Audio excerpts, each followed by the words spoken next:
Notre Dame's first possession opened at its own 13, but a 16-yard burst by Braxton Banks on second down proved just the start of a 502-yard day for the home team. Mark Green's 22-yard sideline scamper capped a 60-yard drive midway through the second period as the Irish battled their way to 301 rushing yards.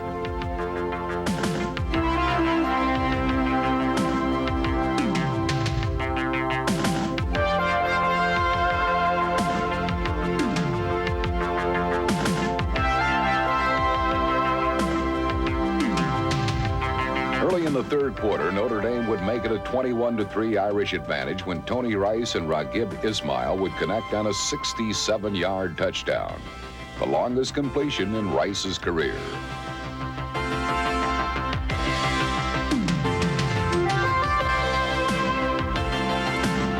Try as they might, the Nittany Lions simply could not find their way to the Notre Dame end zone. George Streeter nearly picked off this Penn State pass, and senior Steve Roddy ended the last Nittany Lion try with an interception forced by Frank Stams.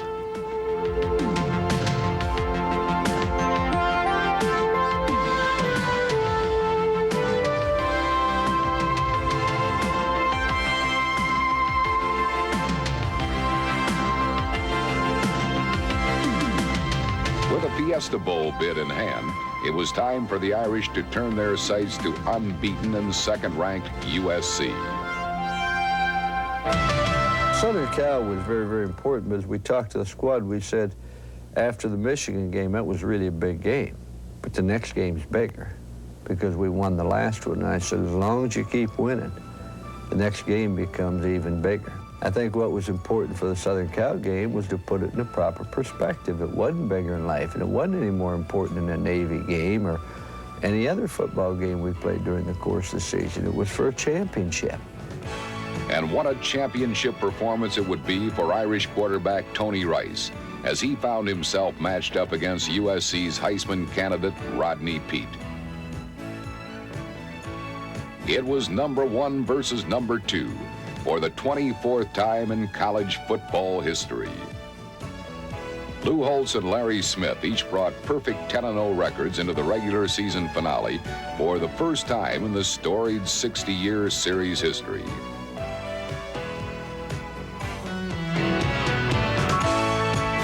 "60 minutes later, there would be no question who was number 1 and who was number 2. Pinned at his own 2, Rice shocked the record 94,000 spectators by going for broke on Notre Dame's first play from scrimmage.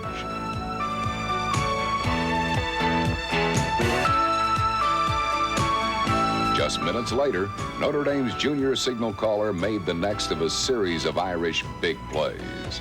Rice on the option, carrying for the first time to the 40, to the 45, down the sideline, at the 40, at the 30, at the 20. He could go all the way to 10 to 5. Touchdown, Irish!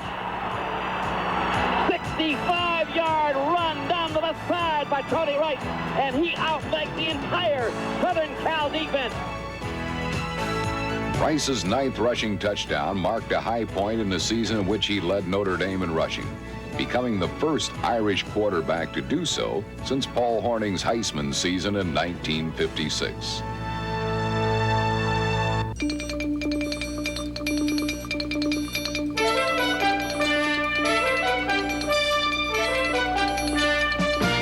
The first of 4 USC turnovers in the first half came when Frank Stams recovered a fumble knocked loose by George Williams.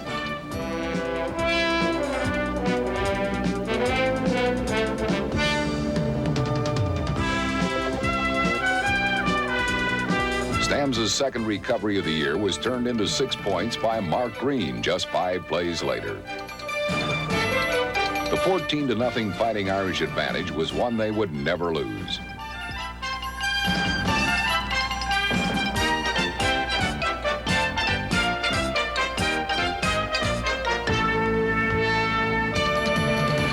Notre Dame's defense disrupted the Trojans all day long as George Williams and Jeff Alm combined on yet another USC turnover.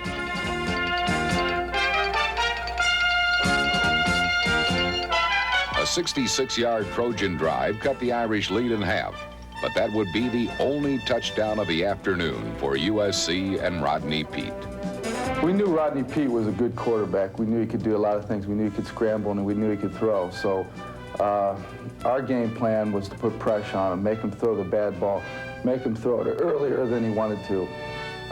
And that's what we did. We blitzed a lot, and we came from the outside a little bit more.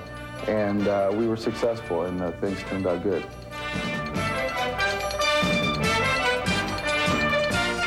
While Stams put the heat on Peete for 3 sacks, it was cornerback Stan Smagala who struck one of the most decisive Irish blows. Rodney Peete with a slant right and a wide out left. Throws the ball right over the middle. The pass is intercepted. Picked off by the Irish. It's Smagala. Smagala to the 30, to the 20. He down to the 10, the 5. A touchdown! Stan Smagala picks off Rodney Peete and returns it for a score. Smagala's first interception of the year netted 6 points for Notre Dame and wrested the momentum away from the Trojans. In the second half, USC tried to make it close, but the Irish defense was equal to the task. Twice they turned back the Trojans from inside the Notre Dame 4. USC settled for a field goal, and Notre Dame's offensive line of Andy Heck, Dean Brown, Tim Ryan, Tim Grunhard, and Mike Helt took command in the victory-clinching drive. Despite a sore ankle, fullback Anthony Johnson did his part to put the game out of reach. He broke the Trojans back with a critical 23-yard gain on 3rd down on a screen right.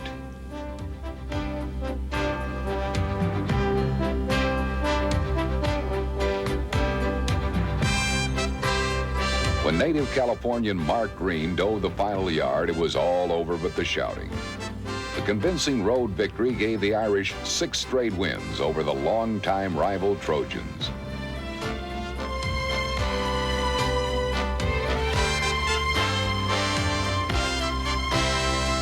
With only West Virginia left on the agenda, Notre Dame had finished its first perfect regular season since 1973. For the Irish, just one more obstacle remained in the quest for college football's top prize. We've come a long way since my freshman year, but I also realized that we have one more game left as West Virginia. And the Notre Dame squad regrouped in Phoenix the day after Christmas. The Irish went back to basics in hopes of shaking off the rust and regaining their touch after a 5-week layoff.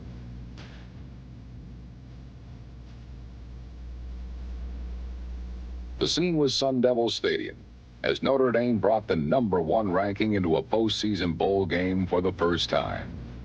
The Irish faced the most successful West Virginia team in history, but Lou Holtz tried to understate the magnitude of the contest. We weren't playing for a national championship once again. That's too big of a burden. Just go out and you play to the very best of your ability, and when you get done, let's evaluate where we are and go from there. With an early Billy Hackett field goal, the Irish quickly picked up where they had left off at USC. Dominating the line of scrimmage, Notre Dame's diversified running game continually kept the Mountaineers off balance.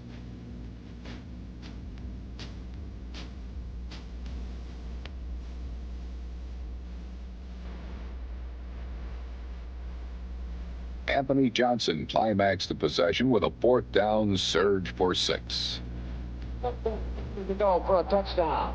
Double tight end. Weiss hand up to Anthony Johnson. Touchdown. Anthony Johnson goes in for a score. And it is now 9-0. As the Irish go 61 yards in 10 plays. The Irish were in control after 1 period, but the best was yet to come. With West Virginia geared to stop the run, Tony Rice's play-action passing produced the most profitable throwing day of his career.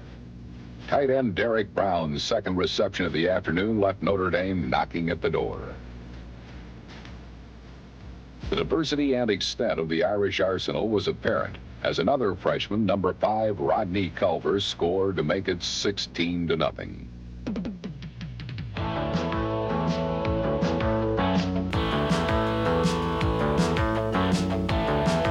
The quickly gained Notre Dame advantage stunned the Mountaineers, who had never trailed all season long.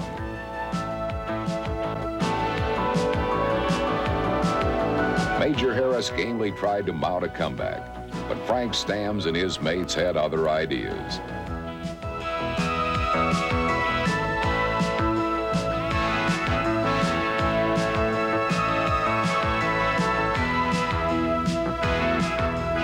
Notre Dame's philosophy of making West Virginia pay the price paid dividends of its own.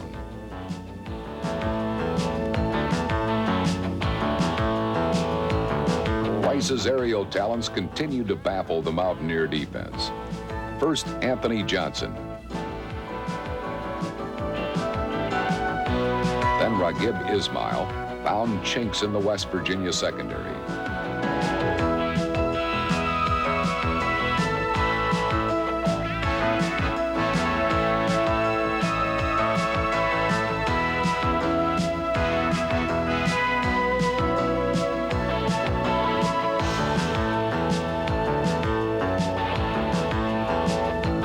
Lead, a commanding one at 23-3, was in part a tribute to the impact of Notre Dame's junior quarterback. I know when I'm in the huddle, and seeing Tony across from me kind of lifts me up, and it makes me want to, put out even more because he's such a great guy and such a leader in the field at all times. Despite a 17-point halftime bulge, Irish defensive coordinator Barry Alvarez knew the Mountaineers would come back with guns blazing. But Pat Terrell quieted the West Virginia faithful with an interception early in the third period.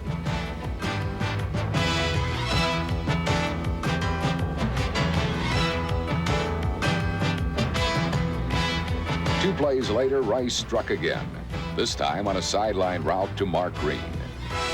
That set up a 32-yard Reggie Ho field goal that made it 26-6.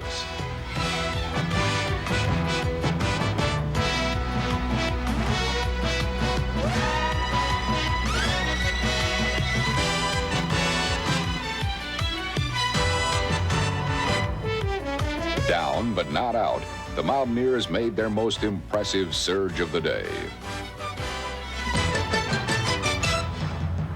A Major Harris touchdown pass and an interception throw by Rice put the pressure squarely on the Notre Dame defense. As they had all year long, the Irish defenders responded. On first down from the Notre Dame 26, Harris is hemmed in for a loss of 2. On second down, Stan Smagala makes a touchdown-saving deflection. On third down, Frank Stamms and Arnold Alley push the Mountaineers out of field goal range. 3 plays netted minus 14 yards as frustrated West Virginia could not crack the staunch Irish defense.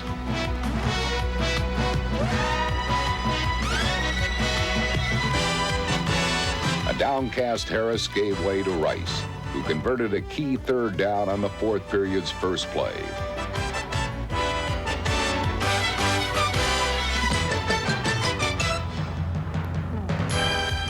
The very next play saw Rice go deep to Ricky Waters for a 57-yard gain that set the Irish up at the West Virginia 5. I tandem Ricky Waters flank to the right. Fake to the fullback, lob pass into the end zone, touchdown Frank Jacobs. Jacobs' first career touchdown put a final nail in the West Virginia coffin and gave Lou Holtz a feeling it was a national championship kind of day.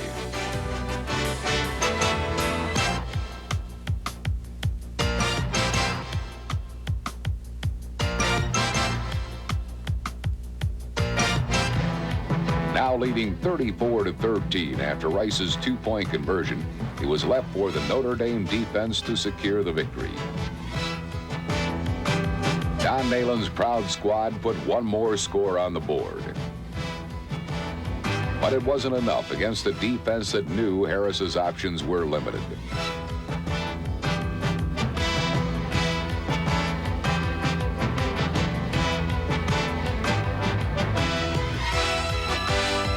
The Irish contained Harris with only 11 net rushing yards. And the Notre Dame secondary did the rest.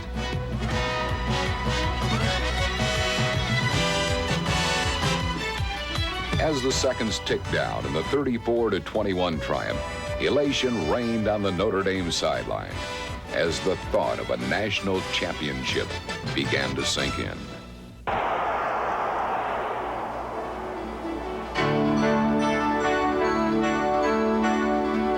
For the first time since 1977, and for the 11th time in history, Notre Dame moved atop the college football world again.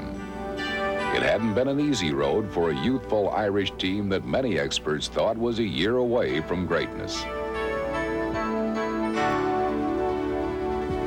But Lou Holtz's fundamental week-by-week approach kept each Notre Dame achievement in perspective, yet never let the Irish lose sight of their ultimate goal. From the last-second victory in the opener against Michigan, through spirited triumphs over Miami, USC, and West Virginia, the Irish did whatever it took to win. Head coach Lou Holtz had no question how his team would be remembered. I think there are certain things that will really stand out on this squad as history records their achievements. Number one, they achieved it when nobody, and I mean nobody in the country, thought that they could do it. Number two, they did it against one of the most difficult schedules that Notre Dame's ever played. Out of the top 6 teams in the country other than Notre Dame, I believe we defeated 4 of those top 6 teams. But I think the other thing that'll probably stand out was it was a very young football team. Some good senior leadership, but basically a young football team. The most important of all was a football team that liked one another and played with the real, true spirit of Notre Dame. When you talk about the spirit of Notre Dame, this football team believed in it, and they played for it.